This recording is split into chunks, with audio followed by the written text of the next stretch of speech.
देखो ससुर जी। अरे यार। हाँ अंकिता, मैं यहाँ पे साइकिल पे चल रहा हूँ और पापा वहाँ पे इतनी महंगी बाइक पे। से धक्का मार के घर ले जाओ। हाँ, कहीं ये बाइक चुरा तो नहीं रहे? हाँ अंकिता, लग तो मुझे भी रहा है। देखो ना, बात कर रहे हैं कि ये बाइक कैसे लेके जाऊँ अभी यहाँ से। अरे यार, ये ससुर जी क्या काम करने लगे? अंकिता, कहीं ये बाइक पापा की तो नहीं है? पागल हो, इतने सारे पैसे पापा के पास कैसे है? देख रहे हो ना, साइकिल है हमारे पास, हम कहाँ से ला सकते हैं? अरे जाने दो, छोड़ यार, कोई देख ना ले। छोड़ के भी चले गए। अब चल तो कर, इनकी खबर लेता हूँ वहाँ पे। चलो। ओहो, देखो तो सही अंकिता, बुड्ढा चाय के चुस्कारे मार रहा है यहाँ बैठकर। आजा बहू, आ गया तू अपनी? हाँ आ गया। क्यों, कोई दिक्कत है बुड्ढे तुझे? क्या बकवास है ये? यही संस्कार दिए मैंने तुझे? ये बात करने की तमीज है? क्या कर रहा था नीचे? अपने बेटे को बाइक दिलाने के लिए तो तेरे पास पैसे नहीं है और इतनी महंगी बाइक के पास खड़ा था। कहाँ से आए तेरे पास इतने पैसे? कोई चोरी वोरी करी है? डाका डाला किसी के घर में? पुनीत मेरी बात सुन, वो मोटरसाइकिल मेरी नहीं है। मैं तो उस मोटरसाइकिल के पास खड़ा हुआ था बस। ज्यादा सातिर बनने की कोशिश मत कर। मुझे अच्छे से पता है कि वो बाइक तेरी थी। कहाँ से आए तेरे पास इतनी महंगी बाइक खरीदने के लिए पैसे? क्या लगा रखा है तूने? हैं? अरे मैं जानता हूँ तेरे पास अच्छे खासे पैसे हैं। क्या तेरे पास पैसे नहीं है? बीबी को देखा है, एक से एक अच्छे कपड़े पहनती, तू एक से एक अच्छे कपड़े पहनता है। ये कपड़े 2 साल पहले मैंने सिलवाए थे, उसके बाद कपड़े नहीं सिलवाए मैंने आज तक। बकवास कर रहा मेरे सामने। इन कपड़ों की बात कर रहा है? अबे तुझे पता भी है ये कपड़े कहाँ से आए हैं? मेरे दोस्त ने दिए थे ये कपड़े, क्योंकि मेरे पास तो इतने पैसे हैं नहीं कि मैं नए जाकर खुद के लिए एक जोड़ी कपड़े भी खरीद सकूं। और बात कर रहा है अपनी खुद की। हमें क्या पता तुम्हारी पीठ पीछे कितने कपड़े नए लाता है या नहीं लाता। हो सकता है ना कि हमारे सामने ये पुराने कपड़े पहनकर दिखाता हो कि तेरे पास तो कोई कपड़े ही नहीं है। क्या पता अंदर कितने छुपा रखे हो। तुझको भगवान ने हाथ कर दिए है ना, इतना बड़ा किया है ना, तो जाके कमा। मेरे से क्यों पैसे मांग रहा?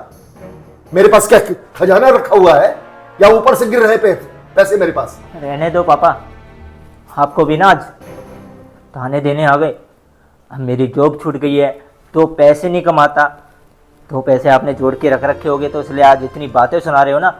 आज मेरी जॉब नहीं छूटी होती ना, आपकी एक बात नहीं सुनता ये, जितने आप आज मेरे को ताने सुना रहे हो। अरे एक छोटी सी बाइक क्या मांग ली, उसके लिए आप तो भाषण ही देना स्टार्ट हो गए। कोई बात नहीं, अपना भी टाइम आएगा। ऐसा तो है नहीं कि मेरी जॉब दोबारा कभी लगेगी नहीं। जब लगेगी ना उसके बाद देख लूँगा आपको भी ऐसा तो है नहीं कभी किसी चीज़ की जरूरत नहीं पड़ेगी।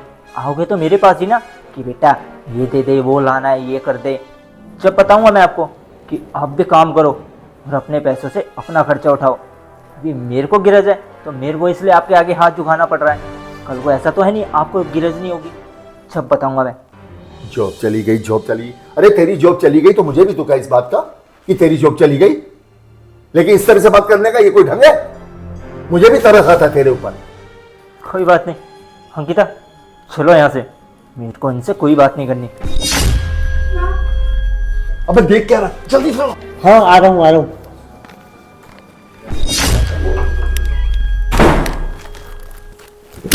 पैसे पूरे हैं ना? पूरे 40 लाख। भाई 40 लाख क्यों? 50 लाख की बात हुई थी तुझे। 8 लाख की तो बाइक ले ली और 2 लाख खर्चे में लग गए। वो 10 लाख की बाइक थी। हाँ। एक बात बता, मेरे घर में आते हुए तुझे किसी ने देखा तो नहीं ना? नहीं, मुझे किसी ने नहीं देखा। चल निकल जल्दी से निकल। अब एक सेकंड, पापा ये कौन है? ये ना मेरे गांव का दोस्त का बेटा मिलने आया था। क्या बात है, गांव से भी रिश्तेदार यहाँ आने लग गए क्या? मुझसे मिलने आया था। जा बेटा जा। अरे फिर जा कर है, बैठना। ये शहर में नौकरी के लिए इंटरव्यू देने आया, इसलिए आया। अरे पापा इंटरव्यू है तो कौन सी बड़ी बात हो गई? 5-10 मिनट हमारे साथ बैठ के बात करके जा सकता है ना। अरे मैं आपसे क्या बात करूंगा भैया, मेरे इंटरव्यू का टाइम निकल जाएगा। अरे पापा ऐसी भी कौन सी नौकरी के लिए जा रहा है जो इसे नौकरी नहीं मिलेगी? अरे इतनी दूर से आया, थक गया होगा बेचारा, 10 मिनट हमारे साथ बैठ के बात कर लेगा, उसके बाद चला जाएगा। हम कौन सा इसे यहाँ रुकने के लिए कह रहे हैं? क्यों अंकिता? हाँ बैठ जाइए ना प्लीज। अब आप इतनी दूर से आए हैं तो थोड़ा तो बैठ कर जाइए। इतनी दूर आने का फायदा क्या होगा जब मेरी नौकरी नहीं लगेगी? तो जाने दो ना। अरे कौन सी कंपनी है? कंपनी वो। अरे बताओ ना कौन सी कंपनी है, सोच क्या रहे हो? अरे बता, कंपनी का नाम नहीं मालूम तुझे? क्या बताऊं? अरे आज संडे है ना। अरे मैं तो भूल ही गया था, कल है इंटरव्यू, आज नहीं है कल। अरे मरवा दिया।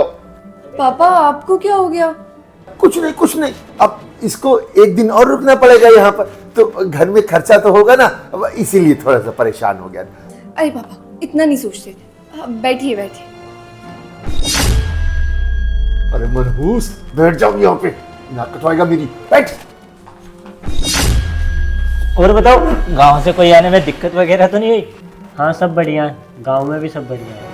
और बताओ, गांव से आने में कोई दिक्कत वगैरह तो नहीं हुई? नहीं नहीं नहीं, कोई दिक्कत नहीं है। अरे वैसे मेरे एक बात समझ में नहीं आई, मैंने इतने सारे रिश्तेदारों से मिला हूँ अपने, लेकिन तुमसे आज पहली बार मुलाकात हुई। मैंने पहचाना नहीं तुम्हें कि तुम किसके यहाँ से हो। अंकल ने पहली बार बुलाया ना, इसलिए तुमने नहीं पहचाना। वैसे मैं अंकल के दोस्त का बेटा हूँ। अरे यार देखो ना, आज अजीब किस्सा सुनने को मिल रहा है। कल तक हम इतने गरीब थे कि हमारे पास एक पैसा तक नहीं था, और आज देखो मेरे पापा के पास इतने सारे पैसे आ गए हैं कि इन्होंने इतनी महंगी बाइक ले ली, और जबकि हमारे खुद के घर में खाने के लाले पड़े हुए हैं। क्यों पापा, सही कह रहा हूँ ना मैं? मुझे लग रहा है ना, जब से तुम्हारी नौकरी छूटी है ना, तब से ये लोग ये सब कर रहे हैं। इन्हें भी मज़ा ही आ रहा होगा ना कि तुम्हारी नौकरी छूट गई। और पापा जी के बारे में तो मुझे ये लग रहा है कि ये हमारे साथ रहना ही नहीं चाहते। तभी तो देखो, अपने रिश्तेदारों को बुला बुला कर हमारी बेइज्जती करवा रहे हैं कि तुम्हारी नौकरी छूट चुकी है। हाँ अंकिता, सही कहा तुमने।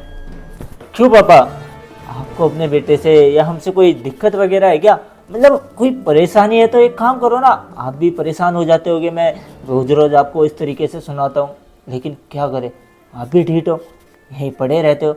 अगर गुस्सा वगैरह आ रहा हो ना, तो एक काम करो, आज ही ना इस घर से बाहर चले जाओ, और वापस कभी आने की जरूरत मत करना, क्योंकि हमें कोई फ़र्क नहीं पड़ता कि आप इस घर में रहो या ना रहो। वैसे भी इस घर का जो भी किराया है वो तो हम लोगों को ही देना पड़ता है, कौन सा आप देते हो। और रही बात आपकी तो शायद पेंशन वगैरह भी आती है ना, उससे आप अपना खर्चा आराम से अकेले चला सकते हो, तो आराम से उससे अपना खर्चा चलाओ। और जो आपने नई बाइक ली थी ना, उससे मौज करो, क्योंकि अगर आपको अपने बेटे के बारे में इतनी ही परवाह होती तो आप अपने शौक थोड़ी ना पूरे करते इस उम्र में। अपने बेटे, अपने बहू, इनके बारे में सोचते कि नहीं, इनके लिए भी कुछ कर देता हूँ। रहने दो पुनीत, तुम भी किसके मुंह लग रहे हो? वैसे भी पापा जी को हमारे साथ रहना ही नहीं है, तब से ड्रामे करे जा रहे हैं। और आज तुमने देखा था ना क्या हुआ था बाहर, समझ सकते हो। जिसकी नीयत ही नहीं हो साथ रहना, उसके साथ रहने का फायदा भी क्या है ना। हाँ अंकिता, सही कह रही हो तुम। कोई बात नहीं पापा, अगर आप नहीं जा रहे हैं यहाँ से तो एक काम करते हैं, हम लोग ही ना यहाँ से चले जाएंगे। उसके बाद आप इस घर में आराम से रहना, जैसे आपको रहना हो अपने तरीके से। फिर तो कोई आपको ना यहाँ पे रोकने वाला, ना कोई टोकने वाला। जो मन में आए ना आपके, आप वो करना आराम से, ठीक है? अंकिता, मुझे लगता है कि यहाँ पे मामला ना कुछ और है और हम कुछ और समझ रहे हैं। एक काम करते हैं, यहाँ से जाने का नाटक करते हैं और उसके बाद छुप कर सुनते हैं कि आखिरकार मामला है क्या। चलो पुनीत, अब सॉरी ससुर जी, मैंने शायद गुस्से में आपको कुछ ज़्यादा ही कह दिया।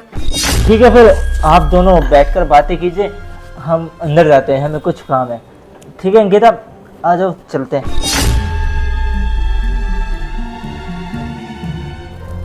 गए दोनों। जिस तरह से तू उनसे डर डर की बात कर रहा था ना, मुझे तो तेरे ऊपर भी शक आ रहा है, इसमें तूने कुछ ना कुछ गड़बड़ की है। पैसे निकाले हैं ना इसमें से? अरे अंकल जी, पैसे पूरे, टेंशन मत लो। पैसे? ये तो मैं पैसे सारे गिनूंगा, तूने इसमें से कुछ ना कुछ निकाले होंगे। ये सब क्या चल रहा है? पापा के पास इतने सारे पैसे कहाँ से? जब मैं पैसे मांग रहा था तो इनके पास एक फूटी कौड़ी नहीं थी देने के लिए मेरे को, और मेरे अंदर जाते ही देख पैसे गिन रहे हैं। मैंने तेरे से कहा था ना कि पापा कुछ ना हो हमसे बात छुपा रहे, देखा? हाँ पुनीत, तुम सही कह रहे हो, मैंने भी कहा था ना ये पक्का बाइक चुरा ही रहे होंगे। वो बाइक बेच कर इतने सारे पैसे आए होंगे। देखो ना कितने सारे पैसे गिन रहे हैं, इतने सारे नोट मैंने तो आज तक एक साथ कभी नहीं देखे। अरे अंकल जी कैसी बात कर रहे हो, आपके बहू बेटा अभी गए हैं अंदर, अभी पैसे गिनोगे तो आ जाएंगे वो। अरे वहां नहीं आएंगे, मैं तो पैसे गिनूंगा। मुझे तो शक है तेरे पे, तूने कुछ ना कुछ जरूर निकाला होगा इसमें से। और सुन, पैसे मैं गिन लेता हूँ, उसके बाद तू चुपचाप निकल जाए यहाँ से जल्दी से। अरे अंकल जी मुझे जाने दो, नहीं तो वो आ जाएंगे। अरे अंकल जल्दी गिनो, आ ना जाए तुम्हारे बहू बेटा। अगर पैसे कम निकले ना तो ये तेरे ऊपर बहुत भारी पड़ने वाला है। मेरे लिए ये 40 लाख रुपया बहुत जरूरी है। और एक बात बता, तूने मैंने तुझे जहाँ मोटरसाइकिल कही थी वहाँ रख दिए ना? अरे अंकल जी, मैंने बाइक सही जगह लगाई, टेंशन मत लो, नीचे ही है बाइक। अंकिता, मैं पापा से कह कह के परेशान हो गया कि पापा मेरे को एक बाइक दिला दो।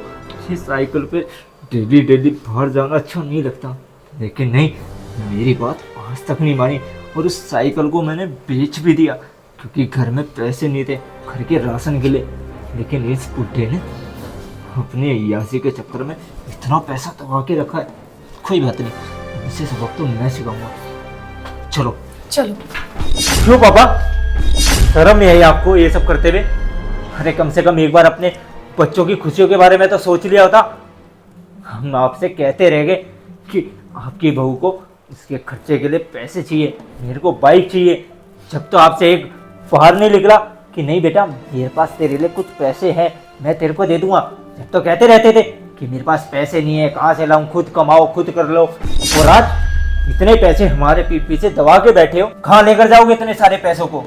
यहाँ तक कि इस फ्लैट का किराया हुआ, घर का राशन हुआ, आपकी बीमारी के लिए पैसे हुए, वो सब मैं देता हूँ। आपने एक बार भी जानने की कोशिश करी है इतने सारे पैसे या इतने सारे खर्चे जो होते हैं वो पैसे कहाँ से आते? नहीं, कभी नहीं। आपको तो सिर्फ अपनी पड़ी थी क्योंकि आप तो शुरू से मतलबी थे ना। लेकिन तो आपने हमेशा अपने बारे में सोचा है। अगर अपने बच्चों के बारे में सोचा होता तो ये सारे पैसे आप अपने पास नहीं बल्कि हमें देने के लिए सोचते। अरे हम सारे पैसे नहीं भी मांग रहे थे, लेकिन इन सब पैसों में से कुछ पैसे तो दे सकते थे ना, जिससे आपके बच्चों के चेहरों पे थोड़ी बहुत खुशियाँ आ जाए। लेकिन नहीं, आप कैसे हमारे चेहरों पे खुशियाँ देख लोगे? क्योंकि आपको तो बर्दाश्त ही नहीं है ना कि हम खुश हो जाए। तभी तो आपने ये सब किया। शर्म आती है मेरे को तो आपको अपना पापा कहते हुए। आपको शर्म आनी चाहिए। और मैं तो ये चाहता हूँ कि ऐसा बाप ना भगवान किसी को ना दे जो अपने बच्चों के चेहरों पे थोड़ी सी खुशियाँ नहीं ला सकता। छी, शर्म आती है कि ये हमारा बाप है। ससुर जी एक बात कहूँ, एक बाप ना हमेशा ही सोचता है कि उसके बच्चे हमेशा खुश रहे। अरे अपना पेट काट काट कर भी बाप अपने बच्चों को खाना खिलाता है। बाप यही सोचता है कि चाहे मैं भूखा रहूं, मेरे पास कुछ ना हो, मैं पैदल जाऊं, पर मेरे बच्चे को कोई कमी नहीं आनी चाहिए। मेरी कितनी सहेली है, उनके पापा ना उनको कितने लाड से रखते हैं, कितने अच्छे से रखते हैं। चाहे खुद पैसे ना हो कपड़े खरीदने के, पर उससे अच्छे से कपड़े दिलवाते हैं। खुद चाहे फटे पुराने कपड़े पहनेंगे पर उसे नहीं पहनाते। पापा तो इतने अच्छे होते हैं ना, वो पूरे परिवार का ख्याल रखते हैं। और आपको देखिए, आपने ना आज खुद की हरकतों की वजह से अपनी इज्जत डुबवा दी है। कल तक पुनीत आपको जी करके बोलता था, आज तू पर आ गया। पहले मुझे भी बुरा लग रहा था कि पुनीत ऐसे क्यों बोल रहा है, आपको इतना तू करके बात क्यों कर रहा है, पर नहीं, पुनीत बिल्कुल सही कर रहा है। आपने जो आज काम किया ना बिल्कुल ठीक नहीं था। मैं बताता हूँ असल में हुआ क्या था। एक बाप क्या क्या नहीं करता अपनी औलाद के लिए। दिन भर बाहर रहता है, धूप में बारिश में कैसा भी मौसम हो, लेकिन बाहर काम करता है सिर्फ अपने बच्चों की खुशी के लिए कि बच्चे आगे पढ़ जाएं, उनकी परवरिश अच्छे से हो जाए। लेकिन बच्चे जब बड़े होकर बाप को ऐसे ताने देते हैं ना, तो मैं समझ सकता हूँ उसके दिल पे क्या गुजरती होगी। मुझे तो तुम्हारे पापा के लिए बुरा लग रहा है। बेचारे बीमार थे, हॉस्पिटल आते रहे, चेकअप करवाते रहे, इतने सारे टेस्ट हुए, लेकिन सब कुछ तुमसे छुपा कर रखा क्योंकि उनकी पेंशन के पैसे तुम पूछते हो ना कि क्यों नहीं दिए, इसीलिए नहीं दिए। वो सब पैसे इनकी दवाइयों पे लग रहे थे। तुम पे प्रेशर ना आए, तुम्हारे पास इतनी इनकम नहीं थी कि तुम वो दवाइयों का खर्चा उठा सको, इसीलिए वो अपनी पेंशन से उस दवाइयों का खर्चा उठाते रहे। लेकिन अब सब हद से बढ़ चुका था, अब उनके पास कोई चारा नहीं था। जी हाँ, तुम्हारे पापा हार्ट के मरीज हैं और उनके पास अब कम ही दिन बाकी हैं। बस गांव में एक छोटी सी जमीन थी। बस अब तुम्हारे पापा को लगा कि क्या फायदा उस जमीन का जब मेरे बेटों के काम ही ना आ सके, तो इस कारण उस जमीन को भी बेच दिया। उन्होंने ये सोचा कि अब तो मेरे पास कम ही दिन बचे हैं, इस जमीन का मैं क्या करूंगा। मेरा बेटा हमेशा बोलता रहता कि मुझे बाइक चाहिए, बाइक चाहिए, इसलिए वो बाइक वो तुम्हारे लिए लाए थे और वो इतने महीनों से खुद का इलाज करवा रहे हैं। तुमसे 1 रुपया तक नहीं मांगा कि बच्चों पे प्रेशर आ जाएगा, बेटे की जॉब नहीं है। लेकिन तुमने क्या किया? अब उन्होंने सोचा कि जमीन बेच देता हूँ, कम से कम बच्चों का भला हो जाएगा, वो सही हो जाएंगे। इनके इलाज से ज़्यादा उन्हें पैसों की ज़रूरत है क्योंकि इस वक्त घर पे राशन ला सको इतना भी पैसा नहीं था, इसलिए उन्होंने ये फैसला लिया और ये ज़मीन बेच दी। पापा, हम मैं आपसे किस मुंह से माफ़ी मांगू? मैंने तो आपके साथ कितना बुरा भला किया है, आपको कितना बुरा भला सुनाया, लेकिन मैं अनजान था इन सब चीज़ों से। कि आप हमारे लिए इतना कुछ कर रहे हो, हमारे बारे में इतना कुछ सोच रहे हो, लेकिन फिर भी आपका बेटा हूँ, आप तो हमारे घर के बड़े हो ना। अगर आप हमारी गलतियों को नज़रअंदाज नहीं करोगे तो फिर कौन करेगा। प्लीज़ हमें माफ़ कर दीजिए हमारी गलतियों के लिए। हम आइंदा से फिर कभी आपके साथ ऐसा नहीं करेंगे। माफ़ कर दीजिए पापा। अब माफी मांग रहे हो, शर्म नहीं आ रही है?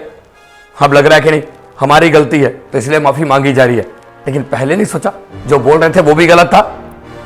मुझे नहीं पता कि वो ठीक हो पाएंगे या नहीं ठीक हो पाएंगे, लेकिन जितने तक भी वो है ना, उन्हें खुश रखिए।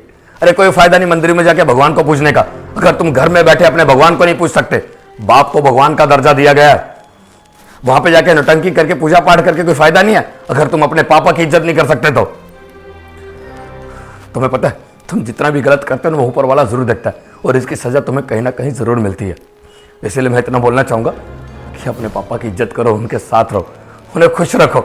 इस वक्त उन्हें तुम्हारी बहुत जरूरत है।